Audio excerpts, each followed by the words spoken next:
Donc hier, on est arrivé où ici?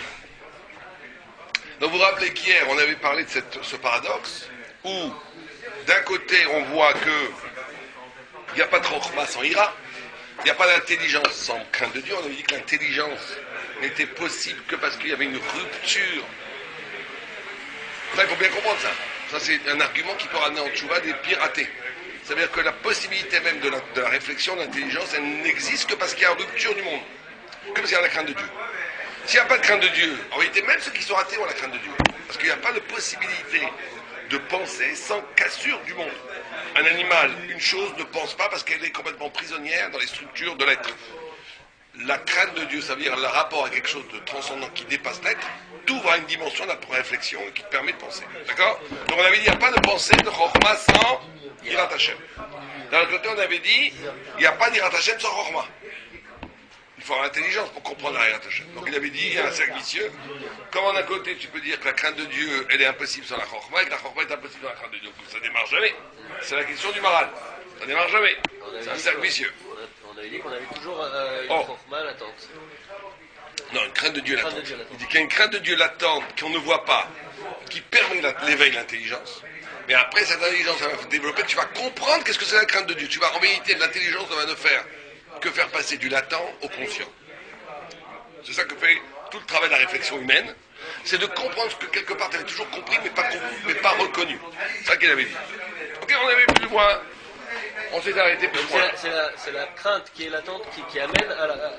La crainte de Dieu, fondamentalement, qui est inhérente à chaque humain inconscient, ça veut dire, nous on va le traduire, le sentiment de diffus qu'il y a autre chose que le monde.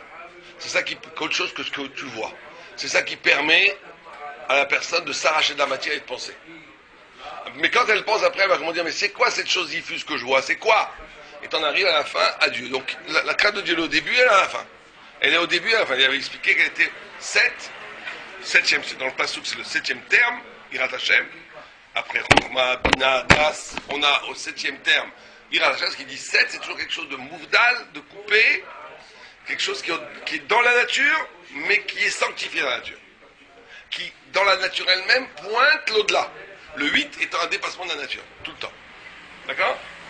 Très bien. Donc on en était là, on reprend. Oube Midrash, c'est dans le Yalkut, Mishlei, qui Hashem iten chokhmah mipiv dat ou tvuna, gdola chokhmah vegadol mimena adat ve'azuna. Avec Hashem iten chokhmah, aber lemi shehu ve'ev mipiv dat et tvuna, Rabbi Yitzhak ve'Rabbi Levi. Chad, dvar domé le melech shaya lo ben. Donc là, on l'amène à Passouk, le Midrash.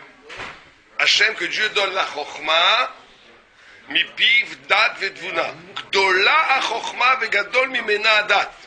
La chokhmah est très grande, mais est plus grande encore le dat. On avait dit hier que chokhmah, c'est de comprendre la structure des choses.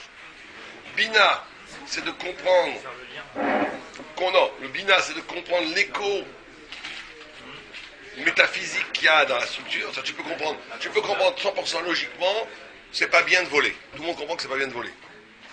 Tout le monde comprend que c'est bien d'aimer son prochain comme soi-même. Tout ça, c'est des structures, c'est des chokhmah. Tu comprends le concept. Mais est-ce que tu sais vraiment ce que ça veut dire? Ça, c'est la bina. Est-ce que tu peux traduire ça en termes que pour toi, ça veut dire quelque chose de fondamental? La profondeur de la chose, c'est la bina. Quand tu es capable de faire le lien entre les deux, la structure et la profondeur, c'est que tu es celui qui est capable. Là, Rachid dit à la roi HaKodesh, tu as carrément l'esprit ça. C'est le date. Hein? Le date, c'est le plus haut niveau. C'est le niveau où tu es capable de comprendre, être incroyablement rationnel. Le date, c'est celui qui est capable d'un phénomène de le voir avec un œil de physicien, de chimiste, de statisticien, de astrophysicien, il comprend tout, très mais il sait le sens divin qu'il y a derrière. Ça, il fait les deux en même temps. Très souvent, c'est l'un ou l'autre. Les gens, ils sont bien rationnels, ils sont bien dans la chokhmah ou dans la bina. Ça peut se travailler ou pas? Mais bien sûr, il faut travailler ça. Comment? C'est essentiel. Tant que tu ne fais pas le lien entre la chokhmah et la bina, tu tombes dans un grand problème de casser le date, de casser l'esprit en deux. Et donc de connaître que partiellement la grandeur de Dieu. Ce qui arrive à des fausses conceptions. C'est comme, imagine le Maral dans un autre endroit, l'exemple, tu vois un chevalier qui court, qui galope sur une plage. Imagine, tu es un scientifique qui n'a jamais vu un cheval ni un homme. Imaginons ça, d'accord? Tu vas le filmer, tu vas commencer à faire toute une science sur le mouvement des muscles, sur le comment, tu commences à avoir la chorma, que les quatre sabots ne tombent jamais ensemble. Tu vas développer toute une sorte de connaissance sur le galop. Mais tu vas croire, quand tu vas voir ça de façon extérieure, toute la chorma, tu vas tout comprendre, tout savoir. Tu vas écrire 10 livres de science sur ce galop. Mais tu ne vas pas voir, ça ne va pas être perceptible que celui qui dirige le cheval, c'est qui? C'est le chevalier. Mais tu ne le vois pas. Ce que tu vois, de comprendre ce qui se passe métaphysiquement profondément dans cette histoire, ça c'est la bina. C'est que la chorba, c'est développer ce que tu vois, enfin, de comprendre les mécanismes. La bina, c'est de comprendre le sens de ces mécanismes. Maintenant, il y en a qui sont dans le sens. Je sais que le cavalier, il dirige tout, mais c'est mystique. Ah, il ne sait pas comment ça marche. C'est pas bien non plus. Il faut savoir comment ça marche. Comment ça marche, quelle inflexion. Ça, c'est la chorba. Tu en arrives au digne de Roi HaKodesh quand tu es capable de combiner ces deux niveaux. Chokhma Vedat. Chokhma Vebina. Quand tu arrives à Chokhma Vebina, tu arrives à Dat. Dat, c'est la notion de Roi HaKodesh, parce que justement, tu rentres au cœur même du mystère qui unit l'intelligence structurelle des choses et le sens profond, spirituel, métaphysique à l'intérieur des choses. Quand tu as les deux en même temps, tu as le Roi HaKodesh. Très souvent, des gens choisissent un des deux versants. C'est faux, c'est pas bien. Même dans l'étude d'Agmara, c'est pareil. Tu études l'Agmara, t'as un lamdan, il sait leur nez, il comprend, tac, tac, tac, il sait faire, très bien. Il y en a qui sont des grands lamdanim, mais ils ont rien compris de leur vie. Ils savent leur nez. Ils savent dire faire un pile-poule, ils savent comprendre, ils comprennent un Raphaël, ils comprennent le Tosfot, ils comprennent tout. Mais ils n'ont jamais compris la profondeur, l'écho de ce qu'ils disent. Et là, les gens, ils sont tout le temps les sfarotes, ils sont à comprendre, mais ils ne savent pas leur nez. Et les deux sont mauvais. Les deux sont très mauvais. C'est difficile de trouver cette dimension-là. Tu vois, tous les Gdolim, c'est ça qu'ils ont trouvé. Ils ont trouvé l'écho intérieur de ce que l'Agma leur a envoyé. C'est vraiment ce qu'il y a de terre à terre. C'est quand tu étudies vraiment, quand tu commences à rentrer dans les sfarotes, quand tu commences à réfléchir par toi-même. Il faut que l'Agma devienne un questionnement pour toi. Bon, ça c'est un autre niveau. Nous, au niveau au début, il faut apprendre à étudier. Bon, ça c'est très technique, tu as raison. Mais à un moment donné, il faut que les questions en Agma deviennent des vraies questions. Pas juste des jeux logiques, une couchette, tiro, ça devient des vraies questions, des vrais problèmes, il faut réfléchir.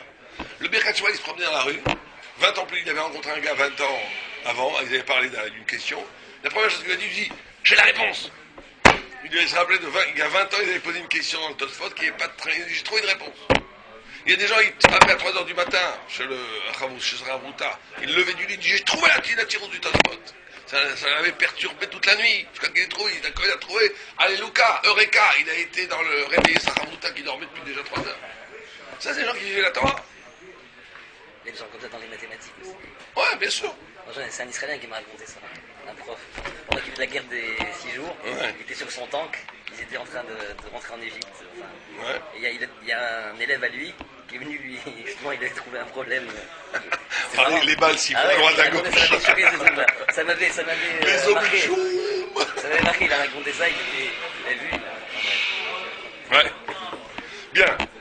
Donc, alors il donne un exemple. Pourquoi est-ce que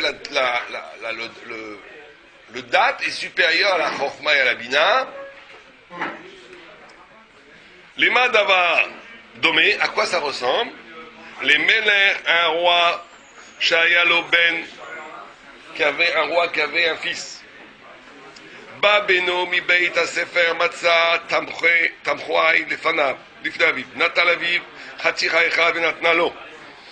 L'exemple, un enfant le fils d'un roi qui va à l'école et qui rentre de l'école et il voit son père dans une grosse marmite de couscous tunisien et le père lui donne un morceau, une gamelle. Maasa beno amarlo eni mevakesh ela mize shebetor picha maase natan lo ולמעל שהיה מחבבו נותן לו בתוך פיו.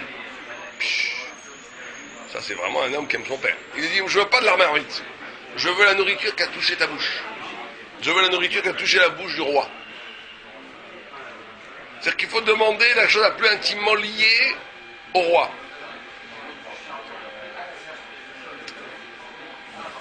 Et c'est ça qui Hachem iten chokhma vechol mi shehu mechavevo yoter mipiv dat udvuna.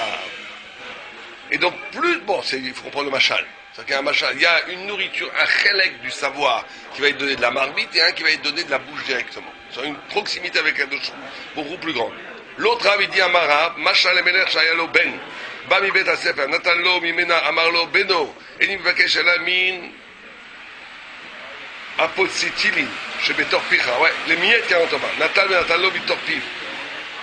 כי השם ייתן חוכמה מפיו תדעו. רוצה לומר, כי כל דבר שישיג נקרא חוכמה, ולפיכך לא כתיב רק כי השם ייתן חוכמה, אבל אצל הדת והבינה שהוא שכל עליון, שכל אלוקי נבדל לגמרי, נאמר מפיו דה ותבונה. Il y a deux niveaux d'intelligence. Il y a un niveau d'intelligence où tout ce que tu vas comprendre, c'est de la chokma. La possibilité de comprendre quelque chose, c'est une chokma. Mais ça vient un peu du bas en haut. Tu peux comprendre. Mais il y a un autre niveau d'intelligence où Dieu te donne les choses. Il y a un niveau où toi tu vas faire l'effort. C'est pareil quand tu étudies.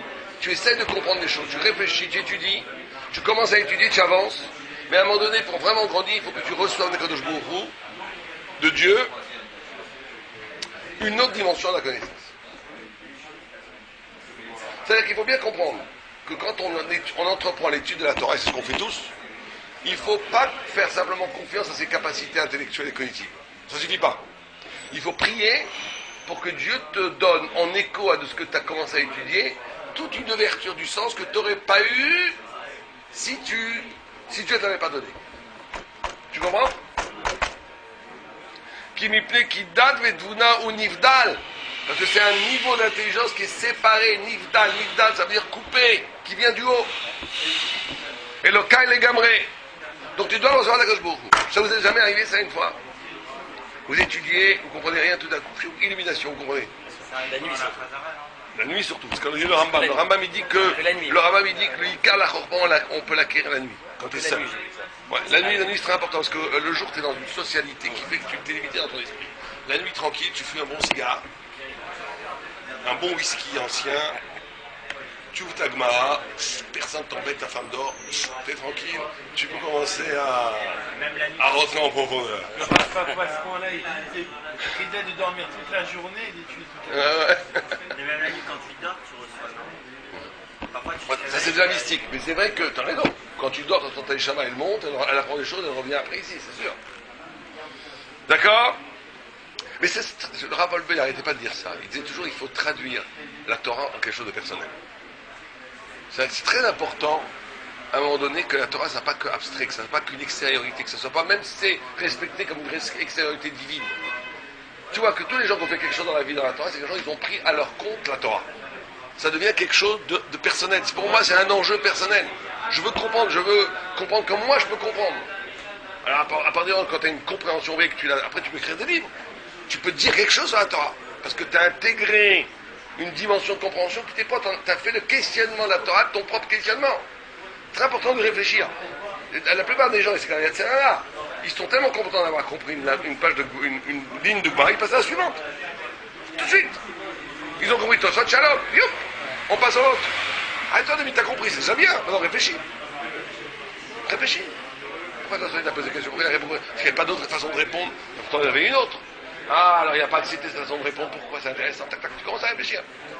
Et là, tu vas générer des spharotes, des idées, des compréhensions qui vont faire entrer ce que tu vois personnellement. Tu existes, comment tu existes dans la Torah. Et ça va donner une dimension de Torah que tu n'aurais pas sans ça. D'accord? Oh. כי מפני כי דת התבונה הוא נבדל אלוקה לגמרי ואמר מפיו כי על ידי דת ותבונה הדבוק בו יתברך לגמרי פיו על פיו ושני דברים נושקים פה על פה זה הדבוק. Alors là il fait carrément la poésie, le Maral. Il dit on doit arriver à une sorte de rapport avec Dieu, l'avdil, d'un baiser de bouche à bouche, piv al piv, de tellement être assoiffé de vérité et de l'absolu divin que tu es bouche à bouche. Et de là, tu apprends que le dat et la dvuna est plus haute que la chokma. Qui dvar ze ou shekol nivdal legamre lo kmo chokma she'en ze sechel nivdal legamre ou beza sechel en chivuch pe al pe el Hashem yitbarach. Incroyable. On va nous faire comprendre qu'est-ce que c'est chokma bagoim tamin, Torah al tamin. Dit la Torah, la chokma, c'est une compréhension des choses à partir des structures de l'être. Vous comprenez? Il y a une chokhma qui vient, comment on pourrait dire ça? Comment la matière s'organise, comment elle apparaît à tes yeux organisée. Alors, je te donne un exemple très simple. Tu as un espace devant toi. L'espace devant toi va impliquer de façon nécessaire la notion de droite, de gauche, de devant, de derrière, la notion de géométrique, du carré, du triangle, du rectangle, par définition. Mais toutes ces notions-là, géométriques, qui sont une chokhma, la mathématique c'est une chokhma, c'est une chokhma qui est générée par quoi? Qui est générée par la matière elle-même. Donc c'est pas nivdal, c'est pas coupé, c'est pas transcendant, c'est pas coupé complètement en deux. C'est une chokhma, c'est déjà quelque chose, parce qu'un chat... Pourquoi la chokhma, ça peut être autre chose? Ce qui va te l'expliquer en 2 minutes. Et ça, c'est la chokhma qui est une conséquence de la matière. Comment la matière s'abstrait, ça s'appelle en français subsumer. Comment la matière se subsume. Ça veut dire comment l'homme est capable de dégager, de rendre abstrait, d'abstraire des concepts mathématiques ou philosophiques à partir de la matière. Non, pas sublimer. Subsumer. Non, pas subjuguer dedans. Non, pas tout. Donc c'est de prendre, c'est très simple, ça veut dire de prendre de la matière, dégager de la matière des règles. C'est très simple. Newton, qu'est-ce qu'il a fait? Voilà. Hop, il y a ça, il a vu que ça tombe. D'accord? Qu'est-ce qu'il a fait? Tout le monde, personne ne s'était posé la question avant. C'est tout, mais c'est très simple. J'ai dit, pourquoi ça tombe? Pourquoi ça reste pas là-haut? Qu'est-ce que tu réponds, toi? Pourquoi ça reste pas là-haut? Les forces qui attirent. Personne n'avait pensé à cette question, c'est incroyable. Ouais. Pendant 30 siècles. Pourquoi est-ce que ça reste pas là-haut? Pourquoi ça tombe? Il a dit forcément, il y a une force qui attire. Pourquoi ça monte pas là-haut? On sait pas pourquoi jusqu'à présent. Ouais, on sait pas. Non, la masse attire. Non, on sait pas pourquoi. On sait pas pourquoi. On sait que la masse attire, on sait pas pourquoi Oui, la masse on attire. sait pas pourquoi. C'est pas... Mais en tous les cas, là, il y a une attraction universelle. C'est-à-dire qu'il y a l'attraction de la masse. Donc là, c'est un chokhma. Mais c'est une chokhma qui vient de la matière. Tu as vu un événement qui se tient, c'est simplement, mais il faut être un homme pour ça quand même. Un animal ne fera jamais cette réflexion. L'animal, il va subir, il s'en fiche, que plus ça descend, il se pose même pas la question. Mais déjà, c'est une chokhma, mais c'est une chokhma tout à fait limitée de goy, justement. Chokhma bagoy termine. La chokhma du goy a la capacité de te traduire en concept des réalités. Voilà. C'est ça la chokhma. D'accord? Mais le dat Dvuna, C'est quoi Dvuna? Dvuna, c'est une forme de bina. Ce qu'on a dit, la profondeur des choses.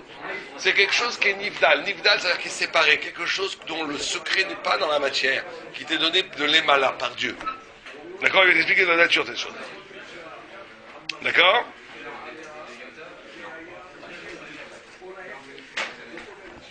Oh. Veken tiknu chachamim bebracha, ata chonen l'adam dat. C'est pour ça qu'on dit, ata chonen l'adam dat. Toi qui gratifies, la notion de chonen, c'est des dons. Tu donnes à l'homme le dat. L'esprit, le dat qui est plus que la chokma. On n'a pas dit ata chonen l'adam chokma. Comment on dit la tfila? Dat. On dit ata chonen dat. La quatrième bracha de laquelle? Ata chonen dat. On ne dit pas ata chonen chokma. Parce que la chokma, les minutes, c'est pas un don. La chokma, c'est bien sûr que tout est un don. Où me la met de l'Enosh Bina? Où me la met de l'Enosh Bina. Et l'homme qui s'efforce, il lui donne la bina. Non, mais ça c'est ata chonen l'adam dat. Où me la met de l'Enosh Bina. Baruch ata Hashem. Chonen la dat. Pas baruch ata chonen la chokma. Ouais. כי במה שהוא אדם בעל גוף לקר הדת שהוא השכל הנבדל אליו דרך חנינה. Comme l'homme est matériel, comme l'homme est dans le monde matériel, la seule façon de recevoir cette dimension transcendante du savoir, c'est par un don. C'est par un don. Le Rav Dessler, il fait la même réflexion sur le lishma. Il pose la question, comment je peux faire quelque chose de façon désintéressée? C'est impossible. Je veux toujours pour moi. Même quand je fais une bonne action, c'est pas mon lamaba. Je donne une zdaka. Quelque part, ça m'intéresse, c'est un business. Je te donne une zdaka pour la yeshiva de 1000 €. Tu me promets une bracha, j'ai une petite part en haut. J'ai un rave très connu qui s'appelle Rav Elephant. Il est niftar. Ça, on peut pas dire que c'est complètement intéressé. Parce que intéressé? La conscience de la mama, il n'y a que des grands qui l'ont réellement. Tu rigoles n'importe quel juif quand il donne la zdaka, pourquoi il le donne? Tous les juifs donnent la zdaka. Comment il donne la zdaka? Aussi parce qu'inconsciemment, ils veulent, ou inconsciemment, ils veulent la mérite. Pourquoi ils veulent la mérite? Parce qu'ils veulent avoir le monde futur. Donc, Donc à la limite, une fois, on parle de Yom Ha'atzmaut demain. Rav Elephant, il était très copain avec tous les hommes politiques. Le Rav Elephant, c'est vraiment, il était gros comme ça, il disait toujours, ouais, je porte bien mon nom. Et il était très, très copain avec il connaissait très bien Ben Gurion à l'époque. Je ne sais pas pourquoi il avait besoin de Ben Gurion pour une signature très importante pour le monde de la Torah. Et Baudouin, il ne voulait pas lui donner. Il ne voulait pas. Il allait avec sa canne comme ça, avec tout trop gros. Il laissait rentrer. Ben Gurion, il le faisait toujours rentrer. Il lui a dit, si tu vas me donner ça tout de suite. Il lui dit pourquoi? Parce qu'après 120 ans, quand tu vas mourir, là-haut, quand tu auras besoin d'une petite baraque, tu n'auras pas un palais là-haut, tu peux être sûr, mais tu auras peut-être une petite baraque, et ben tu pourras dire, Rav Elephant, je te promets que tu auras une petite baraque. Mais tu me le donnes ça tout de suite, sinon tu n'auras pas de baraque, tu vas vivre dans l'enfer, dans le désert. Lui, il n'était même pas croyant, mais il a eu peur, enfin il a accepté. Il a donné, il dit, on ne sait jamais. On ne sait jamais, une garantie. Donc alors il pose cette question, comment on passe du l'olishma au lishma? Et lui dit, c'est miraculeux. Que d'après la nature humaine, il y a beaucoup de réponses à cette question. La question du lolishma, du lishma, de faire quelque chose de désintéressé, c'est une très grande question qui a taraudé énormément les penseurs juifs. Parce que si tout est intéressé, quelle est la différence entre moi et le rachat? Le rachat, il a trouvé l'intérêt dans le plaisir. Moi, je trouve l'intérêt dans la Torah et j'ai un plus grand plaisir d'avoir 1 milliard d'années de plaisir que lui que... Je suis plus racham, je suis pas plus tzaddik. Lui, il a investi dans l'argent et le plaisir pour 70 ans. Et moi, j'ai investi pour 100 milliards d'années. Je suis simplement plus intelligent que lui. Est-ce que je suis plus sadique? Peut-être pas. Alors pourquoi alors, le Rav se pose aussi la question. Il dit non. Il dit on est obligé de dire qu'au début c'est l'olishma. Parce que toi, c'est toi le propre moteur de toi-même. Ton ambition matérielle, spirituelle, ce que tu veux, c'est toi qui te motive. Mais à un moment donné, ce soi-là, il rencontre quelque chose au cœur de lui, qui est l'éclat divin, qui est le Tselem Elohim, qui lui fait conscience que ce soi est ridicule, il n'est pas très important. Et il bascule, mais tu dis que tout ce mouvement-là, il est complètement mis à Shamaï. C'est un don. Et il bascule dans le lishma, il bascule dans le désintéressement, mais que ce basculement dans le désintéressement n'est possible que si au début tu as déjà investi énormément dans la spiritualité, même de façon un peu partiellement intéressée, mais que ce basculement n'est que miraculeux. Que sans miraculeux, ça ne passerait pas. On serait bloqué toujours à l'intérieur. Comme on dit Rav Dessler. C'est-à-dire qu'il n'y a pas de résultat logique Non. C'est comme l'étude. Tu investis, mais à un moment donné, tu reçois. À la fin, ça devient tout seul. Tu reçois. Même l'Avdil, Kadosh Letamé. Mais on voit ce mécanisme aussi chez les Goïm, dans le Chol, où des gens ils travaillent la musique, ils font les gammes pendant des années. Et tout d'un coup, c'est la grâce. Tous les grands artistes te diront. C'est un résultat logique de la... Non. Ceux qui auront la grâce, ceux qui ne l'auront pas. Bon, t'as raison, chez les Goïm peut-être. Mais je pense qu'il y a aussi l'étincelle de ça. Et à un moment donné, c'est un état où ça dépasse tous les exercices. Ils ont touché le point, qui s'appelle le point d'équilibre, un point où tout devient facile. C'est plus le travail du travail. C'est un point de don, c'est un don, un pur don. Un moment de grâce. Mais sans tout le travail qu'ils avaient fait avant, il ne serait pas arrivé. C'est sûr. D'accord? Oh, mais les cas, אומר וחנין מתחבינה לדעת ושכל, כי כאשר לא יקדם שום אדם והשם יתברך משפיע מאותו פעם אחד, השכל והבינה והדעת, אז הכל הוא דרך חנינה. tout est donné par Dieu, ולכן מקדים בינה כעל דרך חנינה. אין צריך להקדים דעת. כן. ועוד כי כל תוספת בינה ודעת, אנו מתפללים בתוספת חוכמה ובינה הוא דרך חנינה. ובזה תורץ כי לפני זה אמר אתה חונן לאדם דעת ומלמד לאנוש בינה. ומשמע כי זהו בעצמו בלא תפילת השם יתברך עושה, כמו שאמר אתה גיבור לעולם השם מחיים מתים. וכמו כן אתה חונן לאדם דעת, ואם כן מה צריך תפילה? רק כי על תוספת דת ובינה אנו מתפללים. ומכל מקום יש לפרש, אתה חונן לאדם דת, שהוא יתברך נותן דת לבני אדם שהם בעולם מתפללים, אנחנו שייתן לנו דת. וזה שאמר, tu comprends ce qu'il dit? Il dit, de la même façon que toutes les prières qu'on fait dans le Shemona Esrei, c'est des choses que Dieu crée du néant à l'être. Donc tu ne peux pas dire que l'intelligence elle n'est pas donnée non plus, c'est que juste une amplification de l'intelligence. Puis que tu vois que de la même façon que à ta Gibor, Mechayem Etim, il n'y a que Dieu qui fait Mechayem Etim. pas qu'il y a déjà naturellement le Merayamitin. Et bien c'est pareil pour le dat. Dieu il te donne c'est lui qui te donne, sans le don que Dieu te ferait de la chorma et de la compréhension, tu n'auras aucune compréhension des choses. Qui bevada Hashem itbarach chonez l'adam dat, benefesh blo dat lo tov, ve'en min adam chaser min adat. המתפלל שייתן לנו בינה, דעה ושכל, כי לא כל אדם זוכה לזה. Très bien.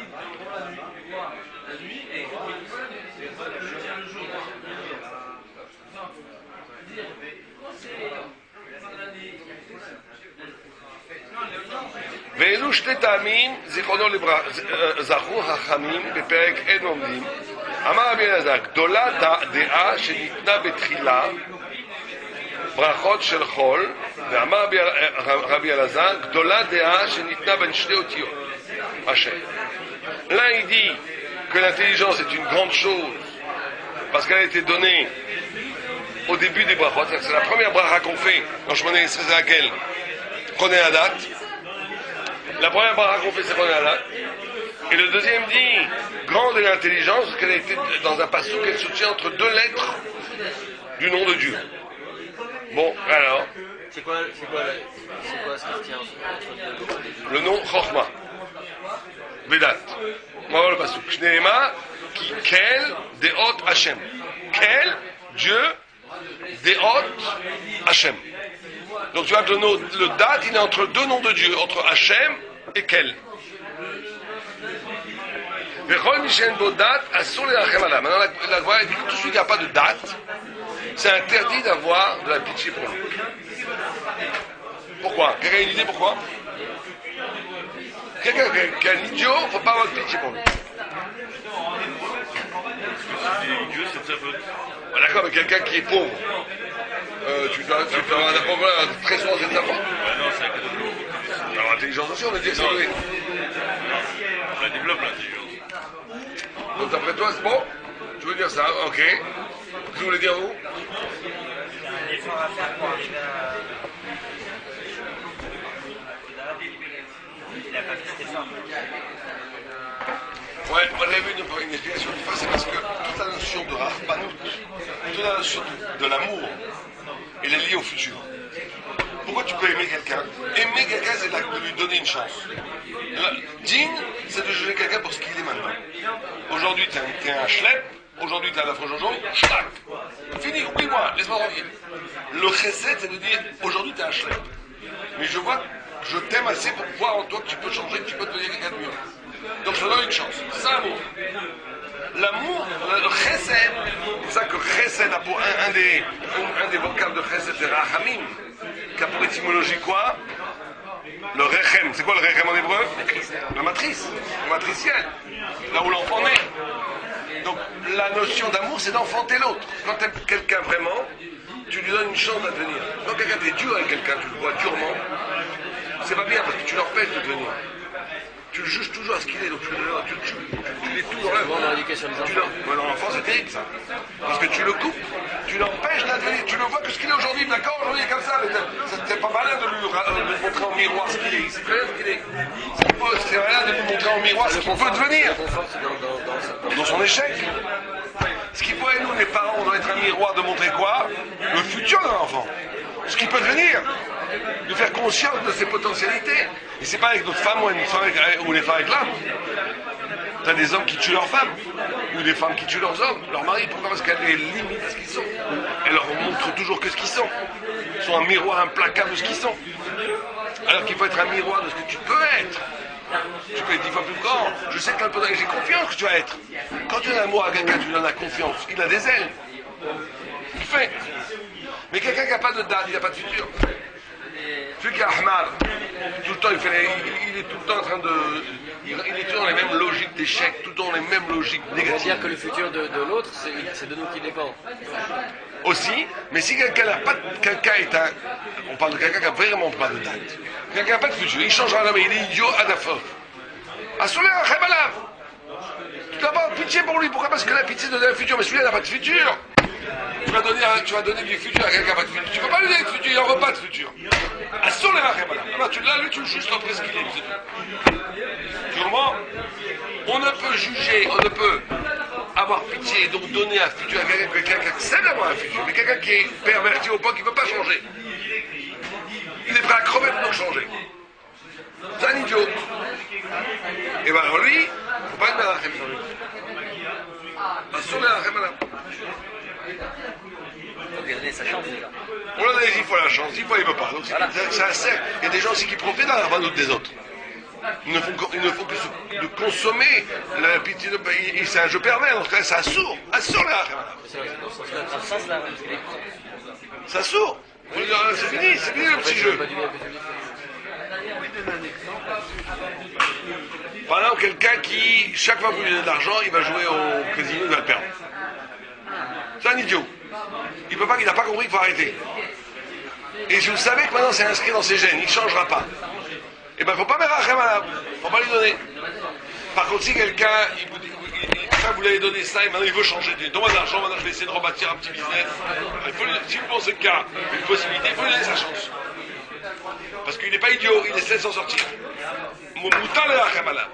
Mais si tu sais que c'est il a décidé intérieurement qu'il ne changera jamais, il est très bien comme ça. En réalité, au fond de lui-même, il aime sa déchéance. Donc tu ne vas rien faire. D'accord? וכל שדוע אסור לרחם עליו, שנאמר כי לא איים בינות הוא, על כן לא ירחם ועושהו. ואמר רבי אליעזר, כל מי שיש בו דת, כאלו נבנה בית המקדש בימיו. Tout celui qui a de l'esprit, qui est intelligent, c'est comme si on avait construit le Beit HaMikdash de son temps.